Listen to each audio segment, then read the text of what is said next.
My name doesn't matter. What matters is this. There was a day my own sister looked at my life, my child, my exhaustion, and decided I wasn't a real parent.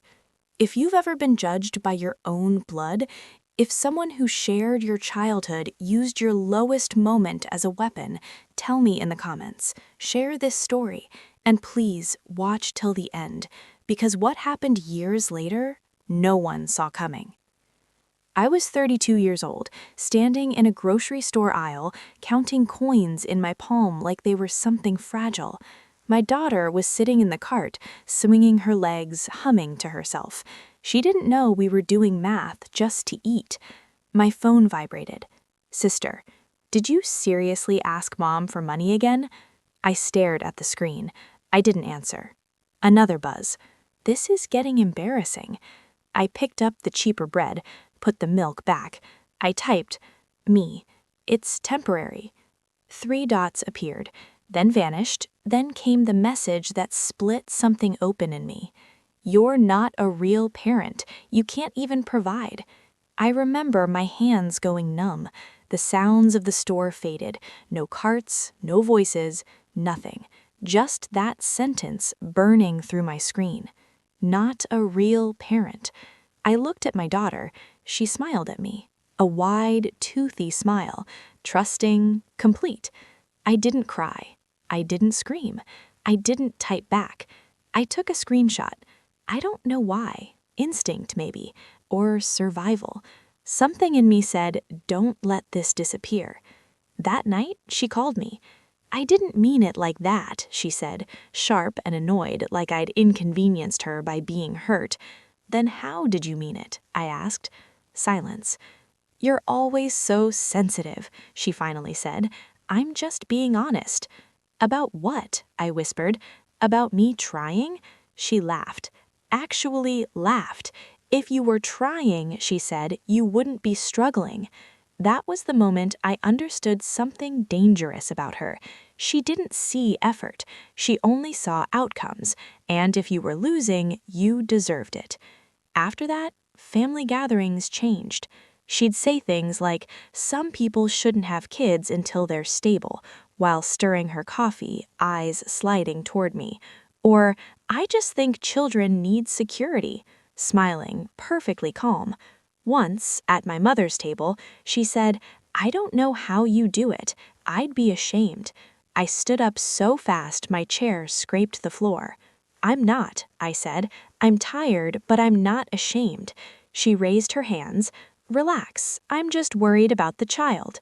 The child. Never my child. Always the child. Like my daughter was a consequence instead of a person. That night, after everyone left, I opened my phone again. I looked at the screenshot, her words frozen in time. Still sharp, still cruel. I didn't delete it. I didn't confront her. I locked it away and kept going, working double shifts, missing sleep, learning how to smile through judgment.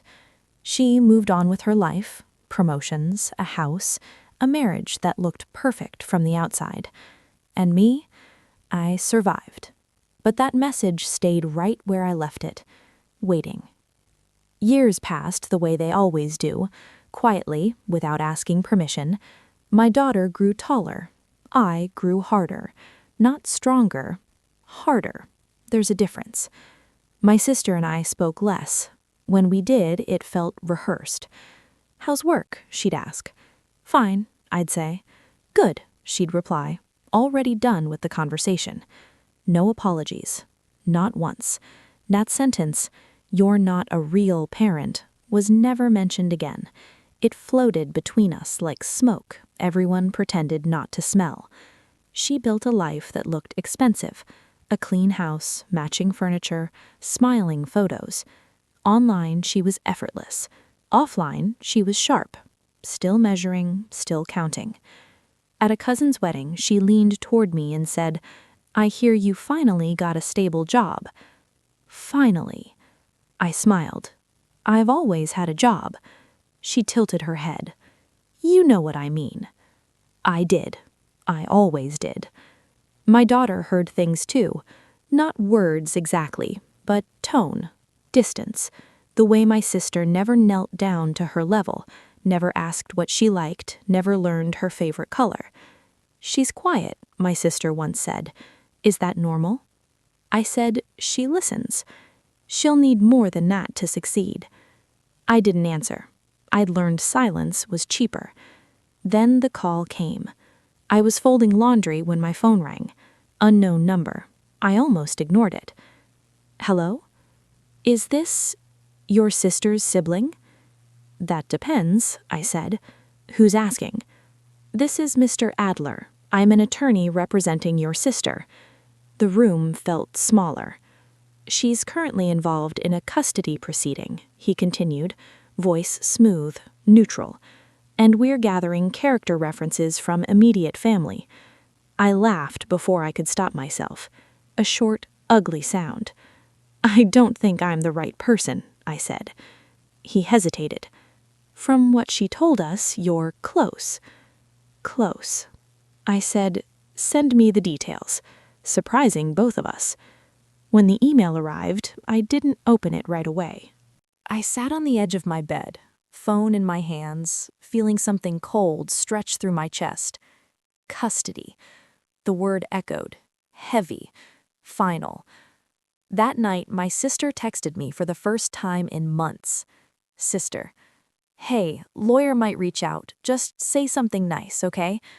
No greeting, no explanation, just instruction. I stared at the message, my thumbs hovered. I thought about the grocery store, the coins, the bread, my daughter's smile. I thought about her laugh on the phone when I asked how she meant it. I opened my photos. The screenshot was still there. Same date, same time, same words. "You're not a real parent. You can't even provide." I felt it again. Not pain this time, but clarity. Clean. Sharp. I replied with one word. Me. Received. She didn't respond. Days passed. The lawyer followed up. Polite, persistent, asking if I'd had time to prepare a statement. I hadn't written anything. I didn't need to. The screenshot sat in my phone like a loaded weapon I hadn't touched in years. Not because I'd forgotten it, because I'd been waiting for the right moment. And suddenly, without trying, that moment was standing right in front of me, asking nicely. I didn't sleep that night. I lay in the dark with my phone on my chest, the glow from the screen cutting into the ceiling every time I checked the time. 2 a.m., 3:17, 4:41. At 5, I opened the screenshot again. The words didn't sting anymore. They didn't need to. They were facts now, evidence, frozen exactly as she'd sent them. No tone to argue, no context to twist. I imagined her saying it, not angry, not drunk, calm, certain. That was the worst part. I remembered another night, years earlier, when my car wouldn't start and I called her crying. "What do you want me to do?" she'd said.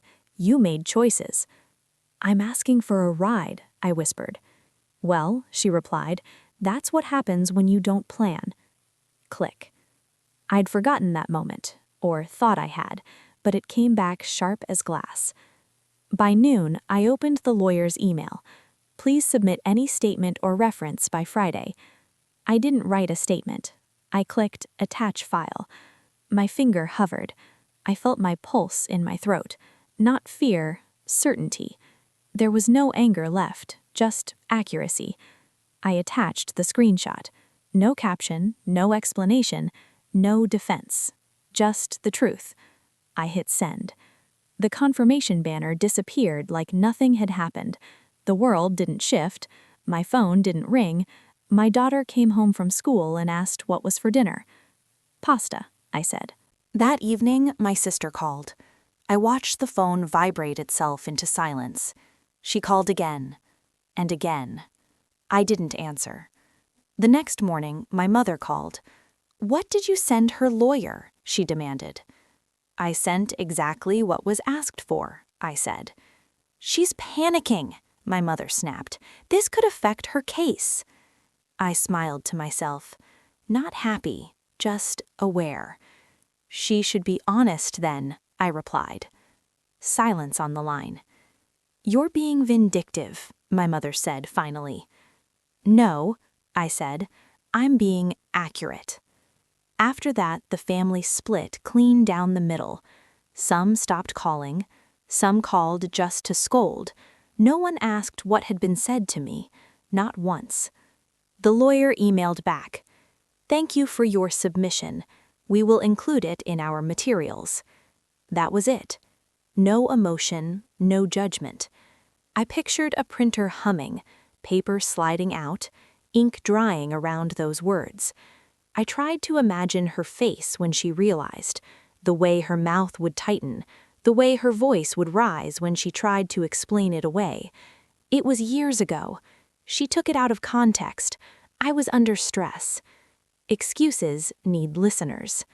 Court came and went without me there. I didn't sit in the gallery. I didn't want to see her. I only wanted one thing, for her to hear her own words, out loud, in a room where truth doesn't flinch. And then my phone rang. Unknown number. I answered. This is Mr. Adler, the voice said. I wanted to inform you of something that occurred today. I closed my eyes. Go on, I said. There was a pause. The judge requested that your submission be read into the record. I exhaled slowly. And, I asked. Another pause, longer this time. And the courtroom went very quiet. I didn't ask him to explain, but he did anyway. The lawyer asked for context, the lawyer said. Your sister's attorney tried to object, said it was personal, said it was old. I leaned against the counter, my fingers gripping the edge hard enough to hurt. And the judge? I asked. He said, the lawyer continued carefully, words reveal character, especially when spoken without witnesses. I closed my eyes. He told me the judge held the paper in his hands, adjusted his glasses, read slowly, clearly. You're not a real parent. You can't even provide. Out loud, in a courtroom, not paraphrased, not softened, exactly as she sent it. The lawyer paused. I could hear muffled noise on his end, like he was stepping into a hallway. She reacted immediately, he said, stood up, started talking over the judge.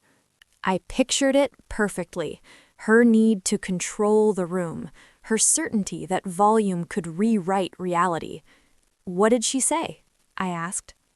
She said it was taken out of context. I almost laughed. She said you were unstable at the time, that you'd been asking for money, that she was concerned. Concerned. The lawyer lowered his voice. The judge asked her one question. What? I asked.